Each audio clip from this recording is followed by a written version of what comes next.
There's the warning. I'm going to continue on to get to the boundary. Hope it doesn't shock me.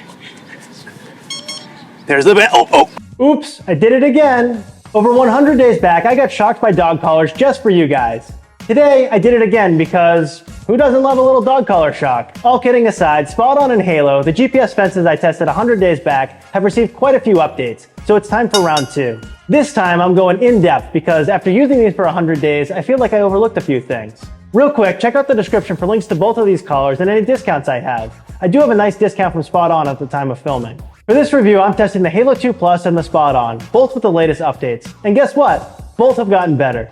Which makes sense, that's what updates are for. Although, there were a couple of disappointments from both, which was kind of unexpected. As usual, my review isn't complete without a personal test. And yes, getting shocked. But remember, I don't support static corrections. They sting. There's the oh!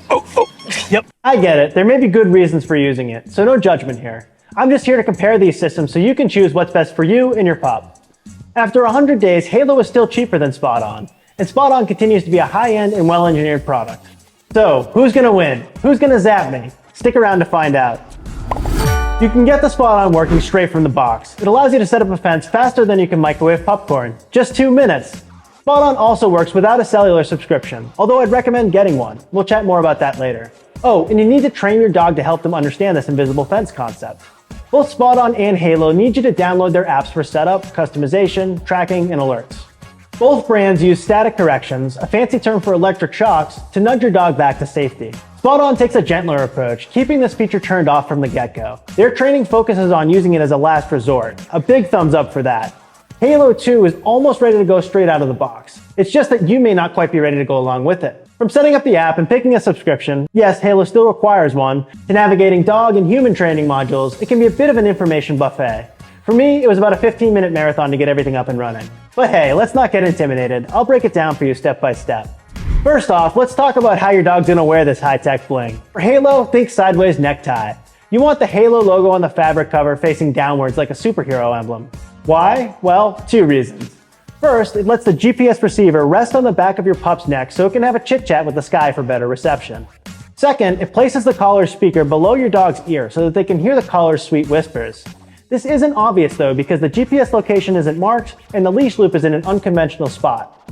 Now, SpotOn's design is more no-nonsense. It's straightforward, but perhaps a bit bulkier. It clearly marks the GPS antenna and boasts being the only geofence dog collar with a dedicated GPS antenna having clear sky view privileges. And the static correction prongs are easier to install than Halo's. Now that we have the app set up and the pup's profile ready, it's time to channel my inner golden retriever and test these bad boys. But before that, let's learn how to sketch an invisible fence. Both of these ingenious collars allow you to establish your territory in 2 ways. You can either choose the digital doodling route, like sketching on Google Maps, or you can opt for a more hands-on approach and physically walk around your property with the collar.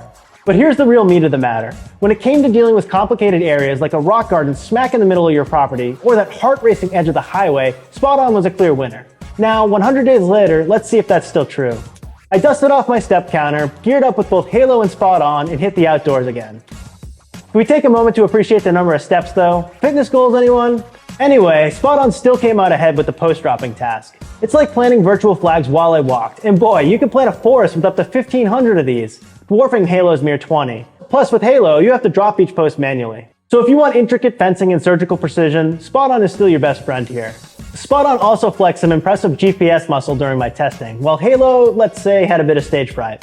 My initial experiment with Halo was less than perfect, probably due to my oversight in not collecting enough satellite data and forgetting to rattle the collar for GPS activation. You see, the collar relies on an accelerometer, so it needs to be rocked during testing for best performance. To right these wrongs this time around, I turned into an honorary canine, wearing the collar and going for a frolic in my desired fencing field. Note to all, you don't have to go through this embarrassment. Let your pup do the running. After all the calibration fun, I'm happy to say that Halo's GPS performed much closer to SpotOn's. The small number of fence posts is still a drawback, which limits your ability to customize the fence's shape and size. SpotOn, though, is all nerdy with their true location technology. It's a blend of more satellite connections and AI to process your dog's real-time motion data. There's no collar shaking ritual required. Your boundaries stay consistent and are communicated more reliably to your dog. Agitating the collar while field walking could, theoretically, supercharge it even more. Similar to Halo, SpotOn 2 has introduced the idea of keep-out zones and home zones. Keep out zones are no-go areas like your prized rose garden, and home zones are, well, your home. Stay tuned for more on this. Halo calls them beacons. My issue with it is that they're Bluetooth-based, meaning that they only dish out circular boundaries, and that hasn't changed. But the upside of that is that they can cover smaller areas and work quite close to the boundary. Although get too close and that could mean you're deactivating fence boundaries in places where the beacon and the fence overlap. So keep that in mind when you're using them. You can control each beacon's range and notification preferences and even mute them in the Halo app. These home zones are important for ensuring your pup doesn't get unnecessary shocks indoors and ruin weeks of careful training. That's why I really like SpotOn's approach to this better than Halo's beacons. SpotOn's keep out zones and safe zones are GPS based, making them more customizable. They allow you to create a personalized jigsaw puzzle of fences. Also, it has a forest mode to tackle your wilderness adventures with the pup, where dense foliage could trick the collar. After a recent update, SpotOn keeps this mode always on, ready to take on any green canopy. Before we unleash these babies in the field, let's talk training, the heart and soul of these invisible fences. It's not just a drill for your dog, but a bonding session for the both of you. This is Halo's stage to shine. It has Cesar Millan, the dog whisperer himself, providing a 21-day training program, along with optional premium lessons. SpotOn also has some amazing training modules and even offers a free 30-minute consultation with a pro trainer on Zoom, plus a downloadable guide. Still, I gotta hand this round to Halo. Its app is just packed with helpful goodies. In addition to training modules, you also get some activity monitoring and remote training capabilities. Alright folks, it's time for me to step into the danger zone. Quite literally. Fasten your seatbelts because we're about to kickstart our field testing. The Halo collar has 3 kinds of alerts: warning, boundary, and emergency, all of which you can customize. If your pup decides to go on an unsanctioned adventure beyond the fence, Halo is supposed to guide them back home safely with its return whistle. Yes, it does involve static correction, but hey, sometimes love is tough. On the other side of the fence, SpotOn also uses 2 sets of tones before resorting to vibration or optional static correction. Just to be clear, no, they don't shock your pup for heading back home. That'd be like punishing you for finally deciding to hit the gym. With SpotOn, the alert tone lets your dog know they're about to cross the line, and the warning tone, well, it's not the kind of sound you want to ignore. If you've trained your dog right, these tones should be more than enough to keep them within the boundaries, and the static correction will be the last resort. But enough talk, let's put both of the fences, along with Halo's Bluetooth beacons and SpotOn's GPS safe and keep out zones, to the ultimate test. Now this dugout has been declared a safe zone in both apps. In an ideal scenario, once I enter the safe zone, I should not be receiving any alerts. The collar should be quiet as a mouse, and the app should show me happily hanging out in the safe zone. Sounds simple, but let's see. Yo, put me in, coach. I swear I won't chase the ball all the time. Come on, Ump, what are you, blind? I only bit him once and it wasn't even that hard. Oh, quit complaining. Well, both collars behaved as they should. Nice. And this plate of delicious cookies is in our no-go zone, also known as our keep-out zone. There's strawberry, white chocolate macadamia, and my personal favorite, chocolate peanut butter. Some people think that's disgusting, but hey, more for me. Now let's wander into the keep-out zone. If everything works as it should, I'll receive alerts and warnings as I approach the cookies. If I cross the threshold, both Halo and SpotOn will welcome me with a shock. Why do I do this again? Oh right, for science, I guess. This is the Halo collar.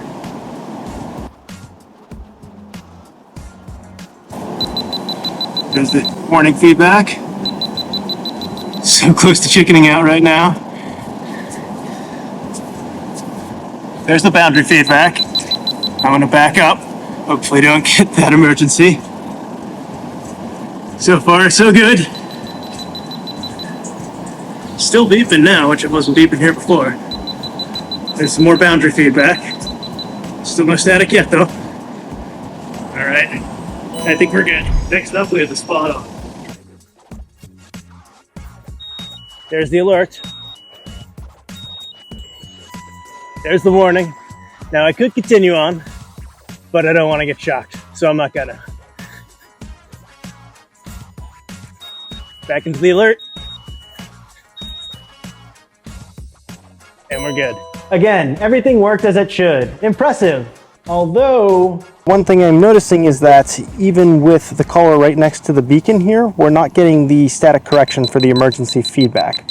We're just getting the beeping for the boundary feedback and the vibration for the warning feedback, which I don't think you can hear. Now, what's a GPS fence testing without boundary tests? So we're gonna take these GPS dog fences to the field for some field testing. And what better field than a baseball field? First up, Halo. There should be 2 distinct levels of warning prior to issuing a static correction. All right, so here's the Halo collar.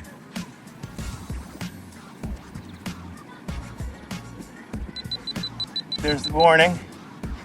going to chicken out again, but hopefully we'll get that boundary before we get the static. There's the boundary. All right, so let's turn around.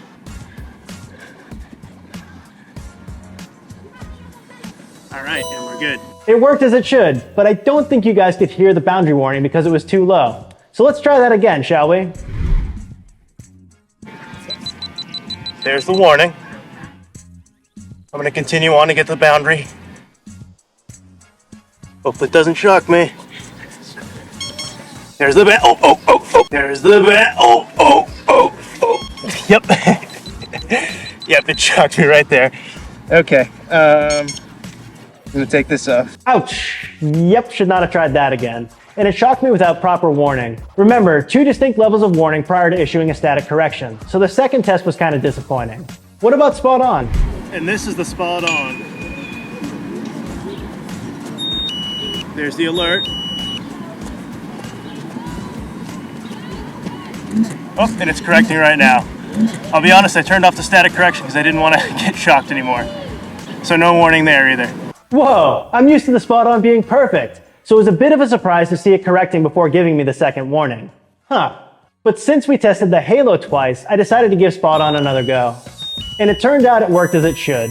2 proper warnings and enough time to get back inside the fence. So surprisingly, it looks like both SpotOn and Halo kinda won and lost that round. Really surprised. Hopefully it's a rare glitch. Before we wrap up, let's talk numbers and see what kind of damage these products could do to your wallet. The Halo collar comes with a price tag of $699 at the time of filming. You'll also need a cellular plan, which is a necessity, not an option. The basic plan covers almost all the features and comes at about $6 per month at the time of filming. They offer upgraded plans that provide an extended warranty, weekly and monthly activity reports, early access to new features, and some discounts on their products. Depending on the features you want, this could cost you about $10 a month or about $30 a month. On the other hand, SpotOn will set you back $1,295 for the collar at the time of filming. Yeah, that's a pretty hefty price tag, nearly double that of Halo's. But after 100 days of testing, I can confidently say that the value it delivers justifies the cost. SpotOn works as a GPS fence without a cellular plan. However, I recommend getting one so you can receive escape notifications and low battery alerts on your phone and also track your dog's location in real time. They offer only one plan, which includes everything at $9.95 per month at the time of filming. If you decide to bill annually, it drops to $7.95 per month, and if you're in it for the long haul, with a 2-year plan, it's just $5.95 per month. Last time, after everything I've put these collars through and what they've put me through, I could confidently recommend SpotOn. But I'm thrilled to say that both brands seem to put in the effort to improve their products. And this time, there isn't a clear winner.